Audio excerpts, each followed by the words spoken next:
Welcome back, my gentle people. This is Corner Stories with your daily serving of relationship stories. So let's get into it.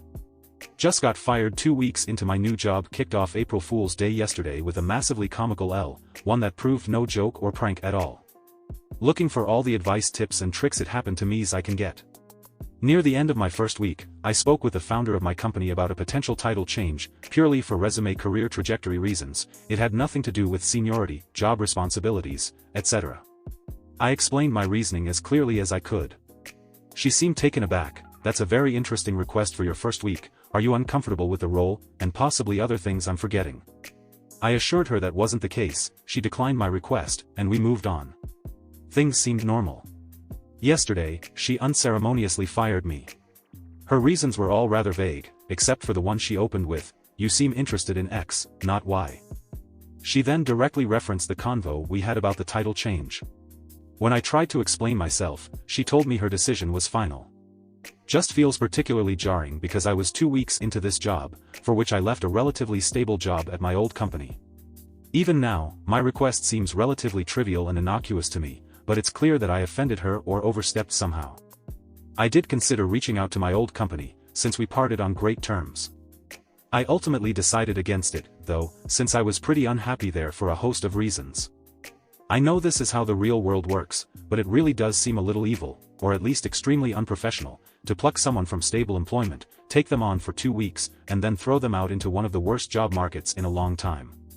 I say, pluck someone from stable employment, because they'd tried to recruit me in the past. I was freelancing for them a few years ago, as well as earlier this year, and they'd asked a few times if I could come on board full-time. I finally said yes this time, and then this happened. Any advice on navigating this market, where to look, how long to remain optimistic before freaking out, what success rates might look like, etc. I've already applied for unemployment. Let's see how long that takes. Edit. The requested title change was not a ladder-climbing thing related to seniority at all. I don't want to reveal too much info, but it would have been completely lateral.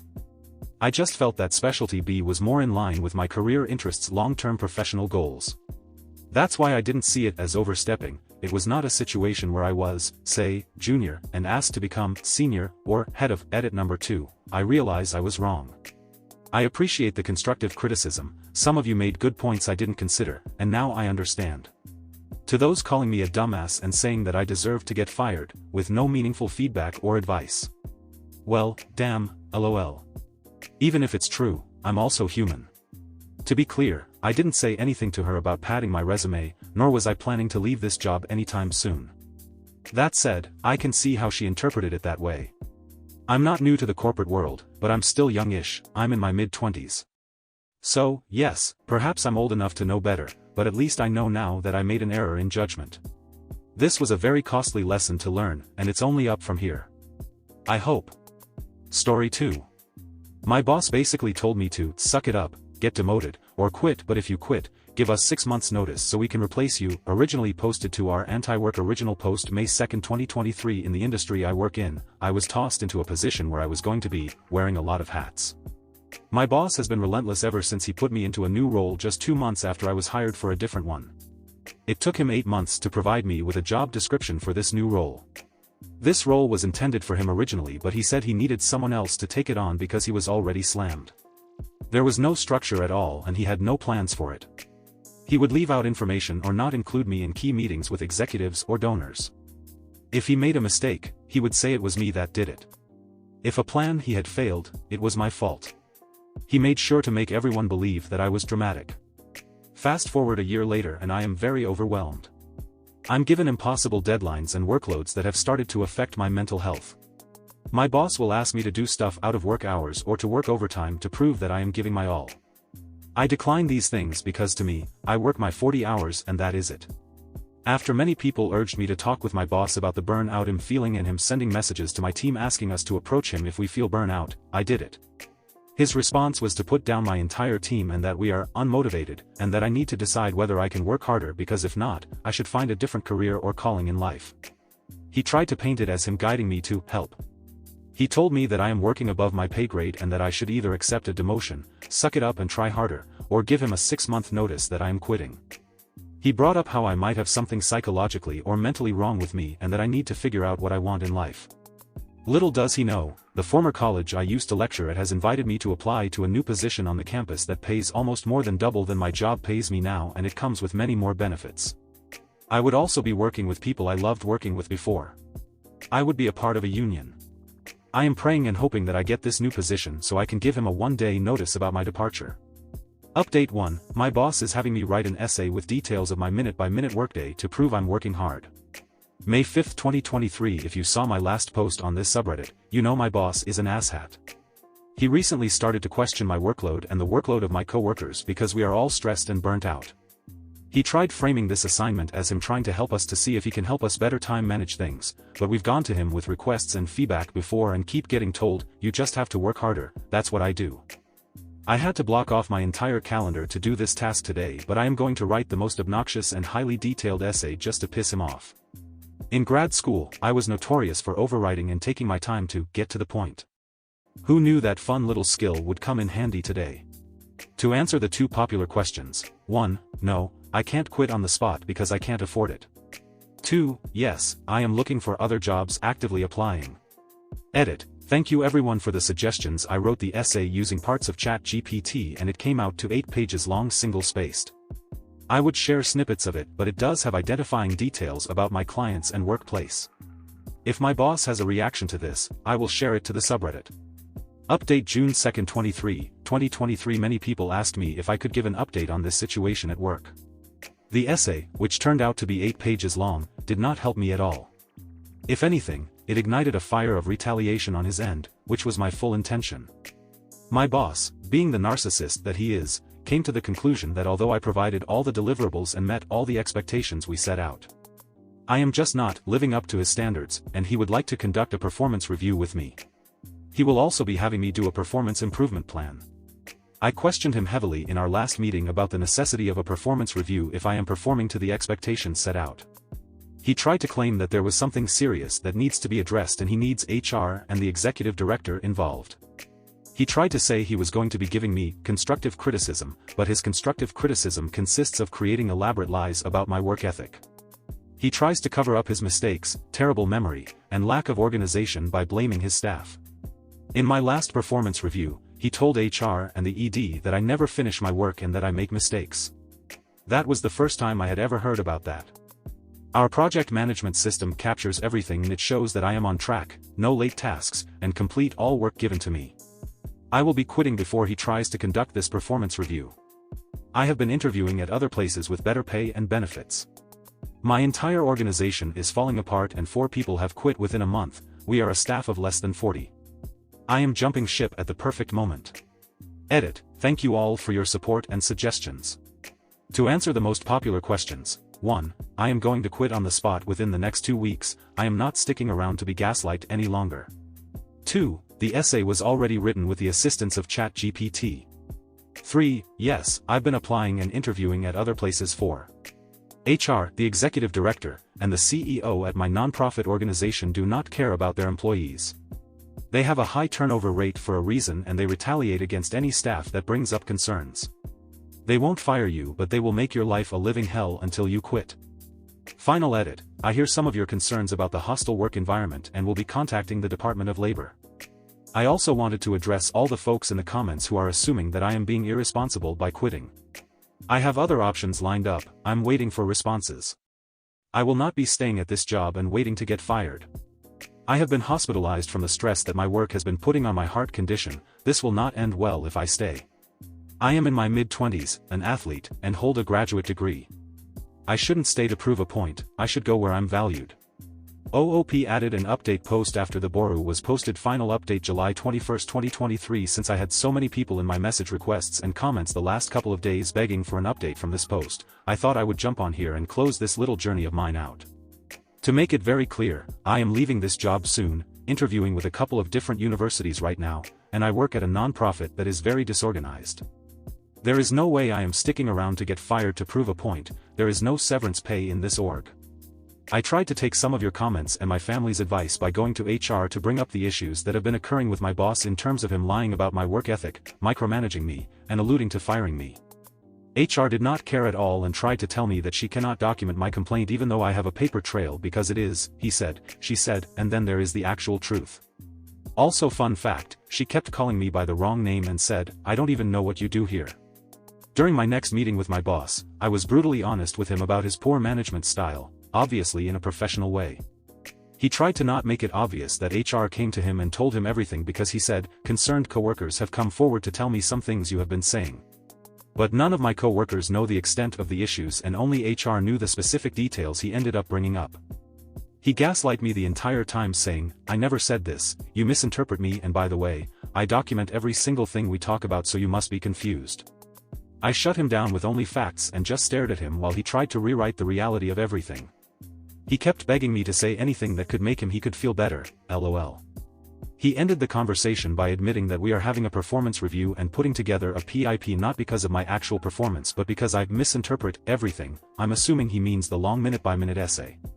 I can promise you all, I do not misinterpret anything, especially with my message screenshots with him, the voice recordings I have taken of him, and our project management system exchanges. I do not care anymore, my ED does not care, and nor does my CEO. Our board of directors is basically non-existent so there is no one else I can go to for help.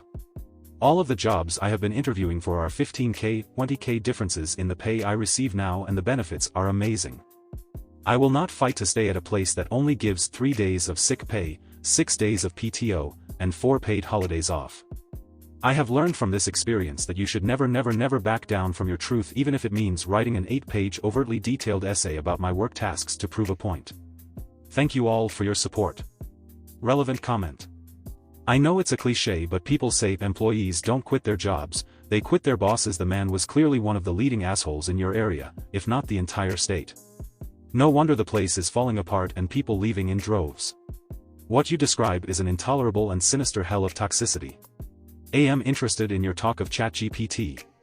I was surprised how powerful a tool it is. In my last job, one of the junior programmers used it to write his code. Obviously it needed tweaking but still, surprising. Rather disheartening too. Story 3. My boss is rude to my husband. I work as a bookseller, and about a year ago, our bookshop got a new manager. This was a great thing for the shop and for me personally. He's much more competent than anyone we've had in the past and has a real drive for developing people.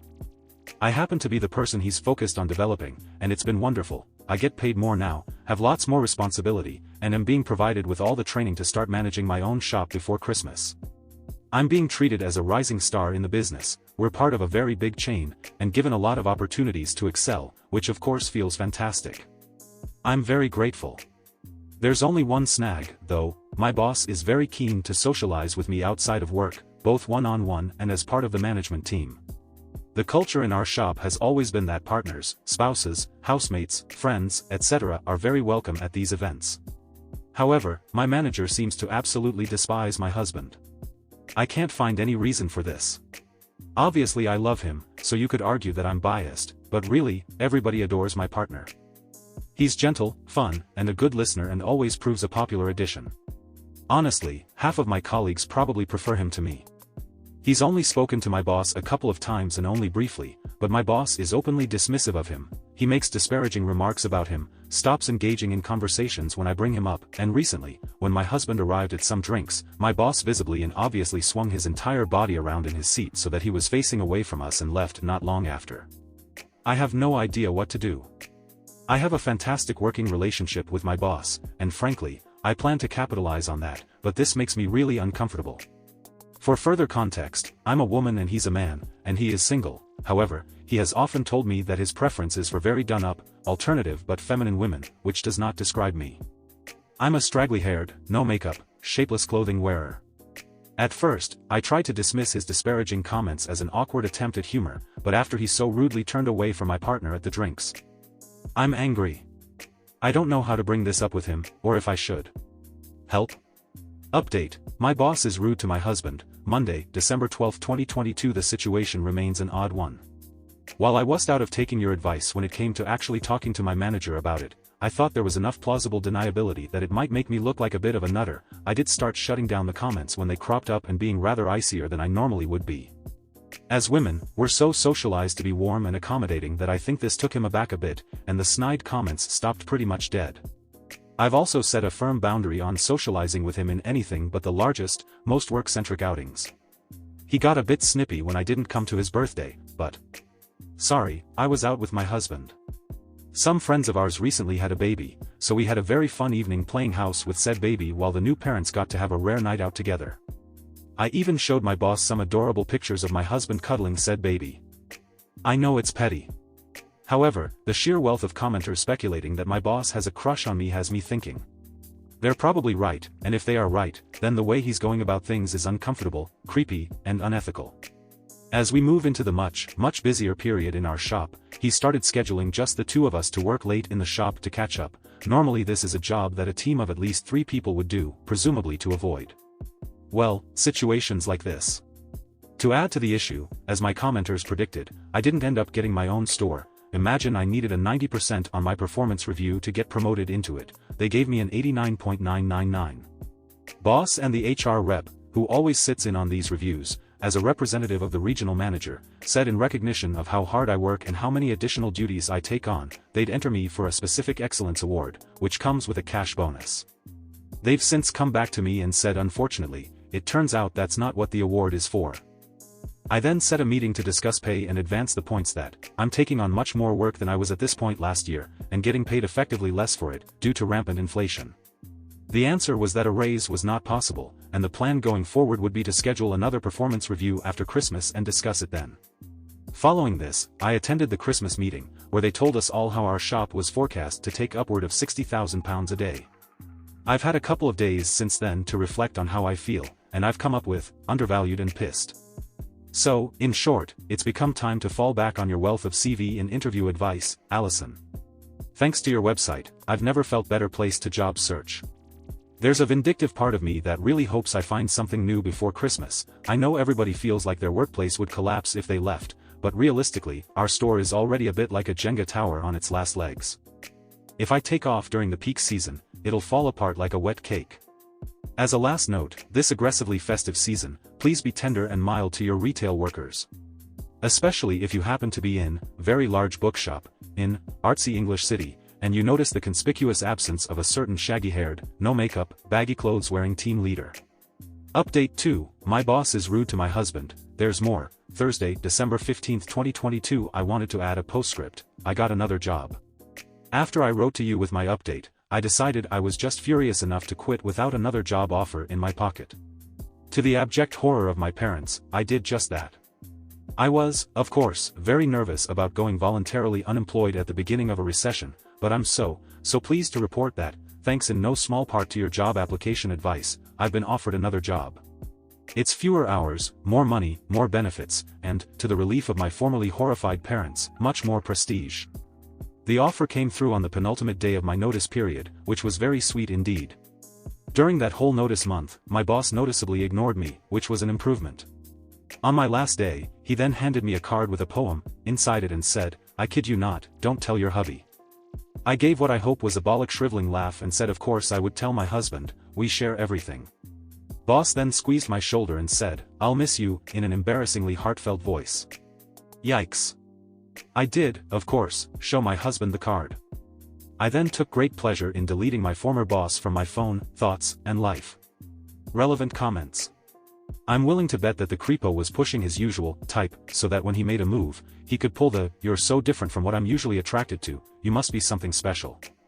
I'm turning into an unskippable cutscene in therapy. I thought he might be hinting to her that he wanted her to dress like that to please him, but this also works. That was my first thought, like a negging tactic. I'm into the opposite style, hoping she'd run out and get a whole new wardrobe, makeup, hairstyle etc. to please him. Even if it wasn't his real preference, he'd enjoy seeing her doubt herself and cater to him. Saying that multiple times to a subordinate he's manipulating with career advancement that's conditional on her betraying her husband. And that is the end of the story. That's it guys, this is where I will leave you. I hope you enjoyed the stories I had for you. I certainly enjoyed them. Please be sure to drop a like or a comment, and it would mean a lot to me if you subscribe to the channel. Until next time, be kind, be curious, and I will see you. Corner Stories signing off.